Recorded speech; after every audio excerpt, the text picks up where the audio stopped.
যারা জীবিত আছে অথচ আল্লাহর কাছে মাপ চেয়ে গুনাহকে নেকিতে পরিবর্তন না করে এমনিতেই মরে গেল হঠাৎ রাত দুপুরে, হঠাৎ মরে গেল দিন দুপুরে অথবা সকাল সন্ধ্যায়, হসপিটালে, অ্যাক্সিডেন্টে, বসে শুয়ে ঘুমে, দীর্ঘদিন অসুস্থ হয়ে হঠাৎ মারা গেল।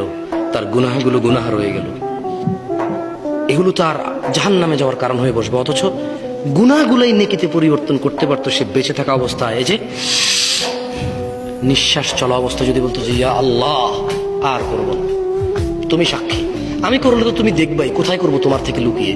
তুমি দেখো আর চুরি ডাকাতি জেনা ব্যভিচার নেশা মিথ্যা কথা কিচ্ছু বলবো না। তবে তুমি আমার আগের গুনাহকে যেমনটা তুমি কোরআনে ওয়াদা করেছো যে নেকিতে পরিবর্তন করো, তুমি করো, আর তুমি দেখো আমি আর গুনাহ করবো না।